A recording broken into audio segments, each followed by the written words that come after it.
In 1979, a classified document surfaced that talked about psychological warfare against civilian populations.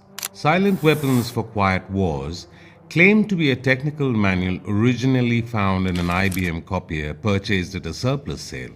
Whether authentic or elaborate fiction, the document laid out a chilling blueprint for social control through economic manipulation and information warfare. The document opens with military language applied to peacetime populations. Open quote. It is patently impossible to discuss social engineering or the automation of a society without implying extensive objectives of social control and destruction of human life. That is, slavery and genocide. End quote. The authors frame the public as an enemy to be conquered through methods that bypass conscious awareness.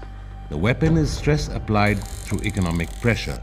The battlefield is daily life itself. According to the document, the Quiet War was declared by international elites at a meeting in 1954, made possible by the computing revolution that allowed for economic modeling and prediction at scales never before imagined. The computer could calculate how much economic pressure would produce specific behavioral changes in populations. Tighten credit here, increase prices there, manipulate media coverage everywhere, and you could steer entire societies without firing a shot. The manual describes the general public with contempt. The general public refuses to improve its own mentality and its faith in its fellow man. It has become a herd of proliferating barbarians and, so to speak, a blight upon the face of the earth. This dehumanization justifies the proposed control systems. If people are cattle, then managing them like cattle becomes logical, even necessary. The methodology outlined involves what the document calls economic shock testing. Just as engineers test the tolerance of materials by applying measured stress until they break, social engineers would apply economic pressure to populations and measure their breaking points. How much unemployment before riots? How much inflation before political upheaval? How much debt before complete submission? A nervous system under continuous pressure does exactly what biology instructs. It fights, it flees, or when neither option remains viable, it freezes. We call this freeze response dissociation. The mind fragments itself to endure what it cannot escape. Create sufficient ambient stress, remove all viable outlets for action, and populations will dissociate into compliance. Modern life has become a masterclass in supplying pressure without resolution. Economic uncertainty that never quite resolves. Global crises that cascade one into another. Media that bombards without pause. Families fractured across continents and ideologies. Each wave pushes the nervous system closer to its breaking point. The mind begins silencing parts of itself simply to continue functioning. This silence, however, bears no resemblance to wisdom. This is a silence of survival. The document talks about how to keep public undereducated in systems thinking while overwhelming them with data. Create emotional reactions through media while suppressing critical thinking. Provide endless entertainment and distraction while real power operates beyond public awareness. Most insidiously, create problems that only the controllers can solve, ensuring populations beg for the very systems that enslave them. What happens to a population locked down in survival mode? The numb do not organize. The exhausted do not resist. Those drowning in their own nervous system's defensive responses make excellent subjects. They scroll when they should speak. They comply when they should question. The silent war achieves its victory through the induction of psychological absence, and success is measured in the quietness of submission. The Bhagavad Gita offers a different understanding of how to remain whole under pressure. In chapter 2, verse 14, Krishna tells Arjuna, "The contacts of the senses with their objects give rise to happiness and distress. They are like winter and summer, Arjuna. They come and go. They are impermanent. Therefore endure them bravely. Here, Krishna is teaching that sensations and pressures are temporary waves that pass through awareness. You don't fragment yourself to escape them. You develop the capacity to experience them without being shattered by them. The Buddhist Dhammapada carries this understanding forward. Hatred never ceases by hatred in this world. By love alone does it cease. This is the eternal law. The text recognizes our human reflex to either strike back or go numb when under attack. It prescribes something far more difficult, remaining present with an open heart even when everything in us wants to fight or flee. Whether silent weapons for quiet wars represents an actual elite blueprint or sophisticated conspiracy fiction matters less than what it reveals about the mechanisms of control. The techniques it describes, economic pressure, information overload, and manufactured crisis, learned helplessness, are observable in modern society regardless of their origins. Awakening attempts to destroy that. It offers the capacity to witness life exactly as it unfolds without losing its center. The skill to experience pressure without fragmenting. That is why genuine spiritual development threatens systems of control. It creates individuals who cannot be subdued through the usual mechanisms of stress and trauma. Religious authority carries extraordinary power. In the right hands, it heals wounds that nothing else can touch. In the wrong hands, it creates wounds that may never heal. Certain teachers have discovered how to transform the path of liberation into a highway of obedience. They employ techniques that dull judgment while binding loyalty ever tighter. We don't need to speculate about these methods. The CIA's MK Ultra program tested them explicitly. From the 1950s through the 1970s, researchers funded by the agency experimented with LSD, hypnosis, sensory deprivation, and various coercive techniques. They sought to discover how consciousness could be fractured in predictable ways. You brought with you some of those devices which would have enabled the CIA to use this poison for, we have indeed, for killing people. Senate hearings in 1977 confirmed its targeting of unwitting subjects and its goal of exploiting dissociative states to create compliant assets. They discovered that dissociation can be engineered, and once achieved, obedience flows like water flowing downhill. Spiritual movements fall into these patterns all the time. Om Shinrikyo started in 1984 as a yoga group in a Tokyo apartment. Shoko Asahara taught meditation and promised students supernatural powers. The early members were really smart people, from scientists, engineers to doctors looking for enlightenment. By 1995, those same people were making sarin gas. On March 20th, 5 teams got on Tokyo subway trains during rush hour. They punctured bags of liquid sarin with sharpened umbrellas. 13 people died and thousands got hurt. When police raided their compounds, they found enough chemical weapons to kill millions. They even had anthrax and Ebola samples. The meditation group was preparing for war. How did yoga students become terrorists? Asahara cut them off from outside information. He made them drink his bath water for spiritual merit. They paid thousands of dollars to drink his blood. He put them through extreme practices, starving for weeks, sitting in total darkness, hanging upside down for hours. These practices scramble their brains. Exhausted people can't think straight. They become suggestible. When Asahara told them that murder was actually compassionate because it stopped people from accumulating bad karma, they believed him. The sadhaks who joined to find enlightenment had become weapons in someone else's war. The pattern for mind control is always similar. Charismatic leaders make their followers do practices that lead to isolation and exhaustion. They use bizarre rituals that break down normal thinking so that they can insert any idea, no matter how insane, and followers will accept it. Smart people aren't immune, and oftentimes they are easier targets because they're better at rationalizing the irrational. Nexium sold executive coaching to successful people. Behind that front, Keith Raniere ran increasingly abusive inner circles. He called himself Vanguard, and his followers called him the smartest man in the world. The abuse started small, where members took classes for self-help. Then came the exploration of meaning sessions, which basically were interrogations that lasted until you broke down crying. They'd find your deepest fears and use them against you. Women got told they were too proud. Men got told they were weak. Everyone learned to doubt themselves. What followed is too disturbing for YouTube. Basically, Ranieri used the same pattern. Luckily, he got 120 years in prison. However, thousands of similar groups operate right now using the same playbook. The Zen master Yunmen once faced a student who asked, "What is Buddha?" His response was deliberately jarring. "A dried shit stick." The student expected something profound. Instead, Yunmen pointed to the toilet cleaning stick. When students came to Ikkyu, describing elaborate visions during meditations, he'd interrupt them. "The rice is burning, go tend to it." His message was straightforward. Your enlightenment is worthless if you can't perform simple tasks properly.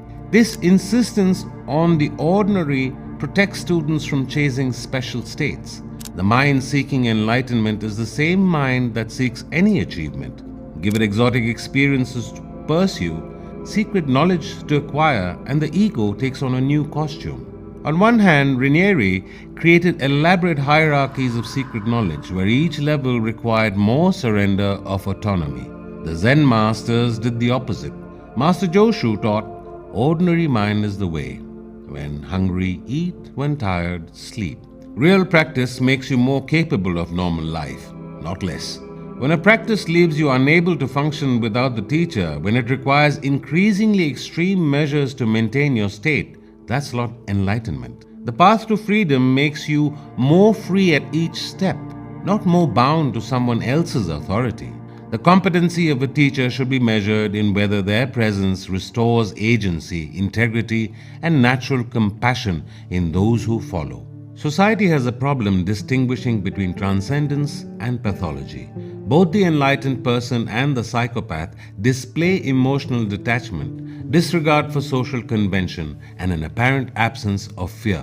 From the outside, a Zen master's equanimity might look identical to a sociopath's coldness. And this confusion isn't accidental. Systems that depend on emotional manipulation, governments, corporations, religious institutions, have good reason to conflate spiritual sovereignty with mental illness. A population that believes detachment equals dysfunction will never seek liberation from the very emotions being used to control them. The distinction lies in the source and purpose of the detachment. A psychopath's emotional absence comes from neurological deficit. They literally cannot feel what others feel. Their brain scans show reduced activity in regions associated with empathy and emotional processing. They manipulate others because they experience people as objects, tools for personal gain. Their fearlessness stems from an inability to properly process threat. When they violate social norms, it's for advantage, not truth. The enlightened person's detachment has an entirely different origin. They've transcended emotional reactivity through understanding. They still feel, perhaps more deeply than before, but they're no longer controlled by what they feel. Their brain shows increased integration, not deficit. They influence others through example rather than manipulation. Their fearlessness comes from recognizing fear as a construct of ego. When they transcend social norms, it's because they found something more fundamental than conventional morality.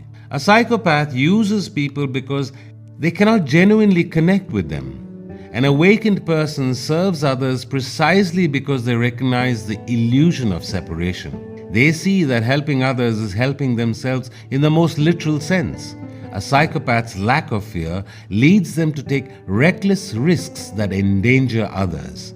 An enlightened being's transcendence of fear allows them to take necessary stands for truth that the fearful would avoid.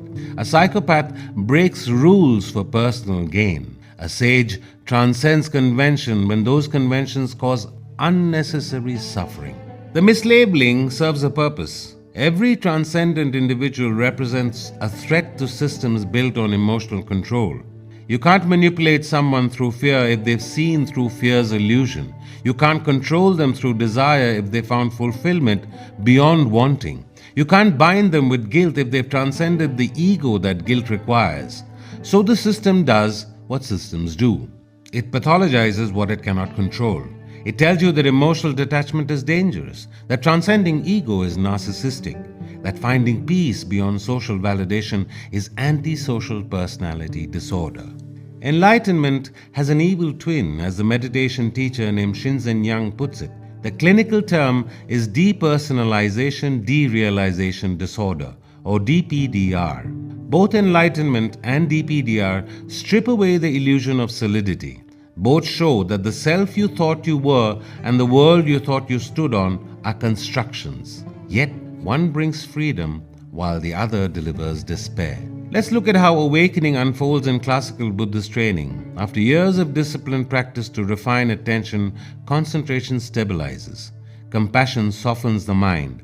When the emptiness finally reveals itself, the experience is liberating and the walls of ego turn transparent. The world shows itself as flow instead of fixed structures, and death loses its sting.